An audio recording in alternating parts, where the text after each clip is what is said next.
And we welcome a Virgin broadcaster to our studios, Jeff Groby, the lead engineer at SumnerOne. Julie has a little something for you, Jeff.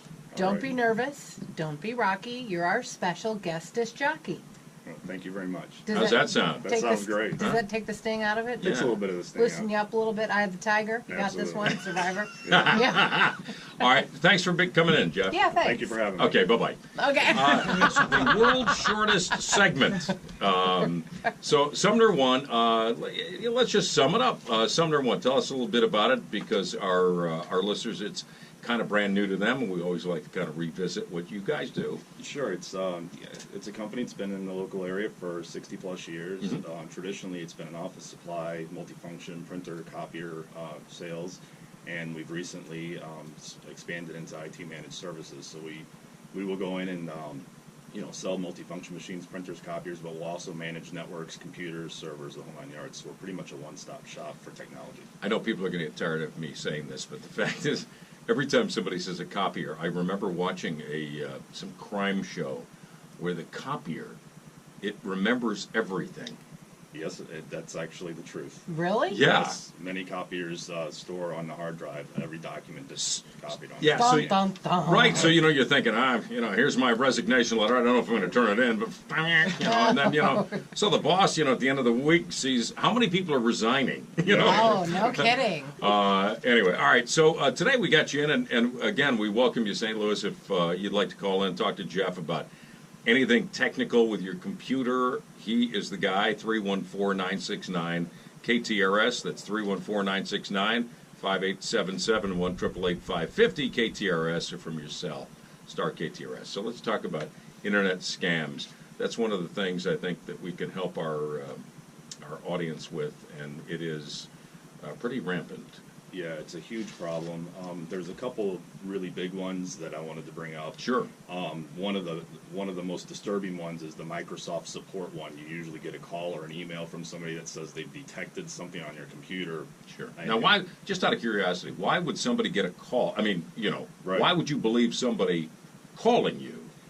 I don't know why somebody would believe that. The biggest thing we can do is teach people how to be critical consumers here. Sure. But somebody should never be calling you and telling you that there's something wrong with their Yeah. your computer. How would they know? Right. All right. So that's a no-no. And then what was the other? The other one is the IRS scams. Oh, yeah, right, Those sure. come in from every angle. They come in via cell phone, phone messages, emails, web browsing, stuff like that. And, the big lesson there is the IRS is never going to call you directly. They're only going to interact with you through the U.S. mail system. And we're in the season right now where people are more vulnerable to that because some people haven't done their taxes, or maybe they get a message that says we haven't received your deal, we're going to start fining you, or whatever. There's always a threat with it. Absolutely. Yeah, the sheriff's on his way to your house right now. Right. So. Sheriff. Well, didn't we get a call? We got a call. Guy did on his phone, and then I got one on my phone on the same day. And it's sort of a Asian-sounding person, sort of like, if you don't get back to us, we're going to call the local cops. Yep. That's what they said. Yeah. The local cops. Yeah. Exactly. Run, everyone. Yes. All right, so when those things happen, I think, obviously hanging up on somebody, that pretty much dissuades them. But when you're online, I get those occasionally, and I think to myself, I want to do my part to help prevent this in the future. So I usually look for the particular, websites, phishing, where you can send this to them so that they can address it. How do you do that? What's the first thing somebody should do? Actually, yeah, there's a couple of different things. If you're being called by these places, you can actually turn them into the government. The FCC has a website where you can put the phone number in that came across on your phone, and eventually they track these people down and shut them down. But they just start again with a new phone number somewhere. More importantly, the FBI hosts a site called ic3.gov, and that particular site is where they list all current internet scams, and they want to track websites and URLs and stuff like that come in for these. So if you go to ic3.gov, that you can enter information about what your experience was, and then they'll use that to collect in the database. Are most of these, scams, do most of them originate in foreign countries? Yes, unfortunately, most of them right now seem to be originating in India. right now. Mumbai, India, call centers. People rent out call centers to have people do these scams on people in the U.S. Well, it's unbelievable because, I mean, it's the same thing with these letters. I am the president of a bank, and we have millions of dollars that was left in your cousin's name. And if you call me, I am Captain Mujai Banpan, blah, blah, blah, blah. And you know what? They're laughable, except all it takes is one person to go, oh, $10 million could be mine. I'm going for it. And then maybe particularly older people fall into this trap? Absolutely, absolutely. They're particularly vulnerable, particularly if they're widows or a widower and they're lonely. Sometimes these people come in from a romantic angle and they drain their bank account, basically.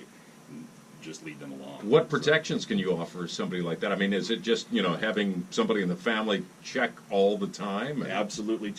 If you have an older person in your family that lives alone or, is on the computer a lot, just make sure that you teach them how to be a critical consumer. Just, that's really what it comes down to, is just be wary of somebody coming at you with something that seems like it's outrageous, because if it seems outrageous, it most likely is outrageous. Yeah, don't you think that banks ought to establish, especially for senior citizens, and maybe there is something that you can put in place where, they won't allow, say, more than $100 a transaction at any given time, something that would prevent somebody from doing that instantaneous withdrawal, or, a bunch of money over a short period of time. That it would red flag it at That would least. be fantastic. Yeah, if the banks could all agree on some sort of process like that, that would be fantastic. Yeah, right. And then there's all kinds of credit card scams going on, and but the one thing, you're in the business of computers, and the beautiful thing is it brings us so much joy and pleasure and news instantaneously and all that. But it can be used for nefarious reasons, purposes as well. Absolutely. Yeah. So people grab these things and they can get pretty good at it, can't they? Absolutely. Yeah. Right. And so what do we know about IP addresses, by the way? So we track people down with these internet scams, and they know that they're coming from India. Is there any recourse whatsoever to extradite people? Typically, let's torture them on our shores. Yeah, typically the extradition agreements are not as solid as they could be moving forward. A lot, when it comes to technology crimes, there just seems to be not a lot of knowledge in the courts, and so I expect it to get better as time goes on.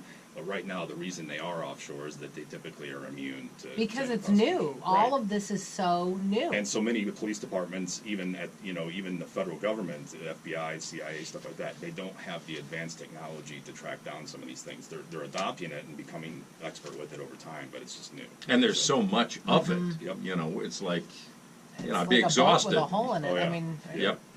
SumnerOne Tech, Jeff Groby, he's their lead engineer, and he's with us today talking about technical stuff and internet scams and stuff. Thank you so much for being in. You did a great job on your first day, and I want to make sure that people check out, I know it's SumnerOne.com, because I've asked so many times now, I've got it. It's pretty simple. SumnerOne.com. SUMNER, like Gordon Sumner. You know who that is. I should, but I don't. Gordon Sumner, anyone? Sting. Is it really? Jeff goes to the bonus round. Jeff. Way to go. Nice. You're vying for my job. Jeff Groby, ladies and gentlemen, knew that Gordon Sumner, was Sting.